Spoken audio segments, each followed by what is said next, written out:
वैदिक पंचांग के अनुसार प्रत्येक वर्ष कार्तिक मास के कृष्ण पक्ष की चतुर्दशी को नरक चतुर्दशी का पर्व मनाया जाता है। नरक चतुर्दशी पर्व का सनातन धर्म में खास महत्व है। नरक चतुर्दशी को रूप चौदस और काली चौदस भी कहा जाता है। दिवाली से एक दिन पहले नरक चतुर्दशी होने की वजह से इसे छोटी दिवाली भी कहा जाता है। कहते हैं कि इस दिन उपासना करने से घोर नरक से भी मुक्ति पाई जा सकती है। धार्मिक मान्यताओं के अनुसार इस दिन विधि विधान से श्री हरि भगवान विष्णु की पूजा अर्चना करने से सौंदर्य की प्राप्ति होती है तथा शाम के समय यमराज की पूजा करने से नरक की यातनाओं और अकाल मृत्यु का भय खत्म होता है। वहीं इस दिन माँ काली की पूजा का भी विधान है। कहा जाता है कि इस दिन माँ काली की पूजा अर्चना करने से शत्रुओं पर विजय की प्राप्ति होती है। इस वर्ष नरक चतुर्दशी 3 नवंबर 2021 बुधवार को है। आइए जानते हैं नरक चतुर्दशी का शुभ मुहूर्त, पूजा विधि और महत्व। नरक चतुर्दशी 3 नवंबर 2021 बुधवार को 9:02 से आरंभ होगी और 4 नवंबर 2021 को सुबह 6:03 पर समाप्त होगी। 3 नवंबर 2021 को दोपहर 1:33 से 2:17 तक विजय मुहूर्त रहेगा। पूजा पाठ के लिए यह सर्वश्रेष्ठ समय है। नरक चतुर्दशी की पूजा विधि इस प्रकार है। इस दिन सूर्योदय से पहले स्नान कर साफ और स्वच्छ वस्त्र धारण करें। इस दिन 6 देवी देवताओं यमराज, श्री कृष्ण, काली माता, भगवान शिव, हनुमान और वामन की पूजा का विधान है।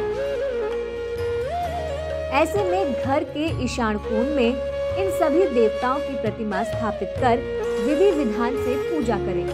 सभी देवी देवताओं के सामने धूप दीप जलाएं, कुमकुम का तिलक लगाएं और मंत्रों का जाप करें।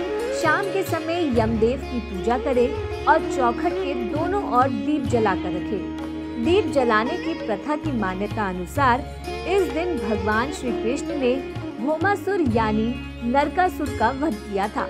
इसके साथ ही श्री कृष्ण ने लगभग 16,000 कन्याओं को मुक्त भी कराया था। ऐसे में इस दिन सभी लोग काफी खुश थे और इसी खुशी को मनाने के लिए दीप जलाकर उत्सव मनाया गया था। इसी परंपरा को हर साल मनाया जाता है और लोग इस दिन अपने घरों में दिए जलाते हैं। इस दिन महिलाएं व्रत भी रखती हैं और भगवान से अपने घर में सुख समृद्धि की कामना भी करती हैं। कई घरों में इस रात घर का सबसे बुजुर्ग सदस्य एक दिया जलाकर पूरे घर में घुमाता है और फिर उसे लेकर घर से बाहर कहीं दूर रख कर आता है। घर के बाकी सदस्य अंदर रहते हैं और दिए को नहीं देखते। यह दिया यम का दिया कहलाता है। मान्यता है कि पूरे घर में इसे घुमाकर बाहर ले जाने से सभी बुराइयां और कथित बुरी शक्तियां घर से चली जाती हैं।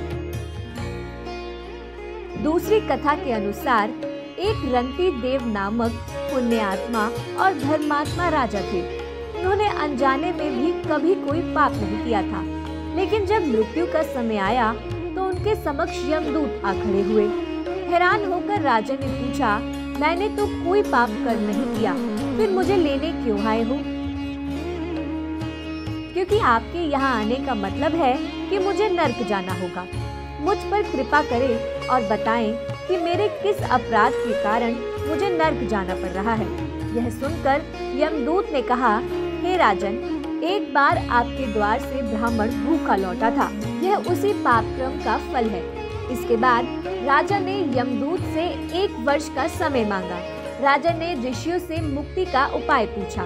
तब ऋषियों ने बताया कि कार्तिक कृष्ण पक्ष की चतुर्दशी का व्रत कर ब्राह्मणों को भोजन करवाएं। इससे राजा पाप मुक्त होकर विष्णु लोक में स्थान प्राप्त करेगा। तब से पाप और नर्क से मुक्ति के लिए भूलोक में कार्तिक चतुर्दशी के दिन का व्रत प्रचलित है। इस दिन के महत्व के बारे में कहा जाता है कि इस दिन सूर्योदय से पूर्व उठकर तेल लगाकर और पानी में चिरचिरी के पत्ते डालकर उससे स्नान करके भगवान विष्णु और भगवान कृष्ण के मंदिर में जाना चाहिए और उनके दर्शन करने चाहिए। इससे पाप कटता है और रूप सौंदर्य की प्राप्ति होती है। आप हमारे संत वाणी चैनल को सब्सक्राइब करें, वीडियो को लाइक करें, शेयर करें और हाँ, बेल आइकन पर क्लिक करना बिल्कुल ना भूलें ताकि हमारी किसी भी वीडियो की सूचना सबसे पहले आपको मिले।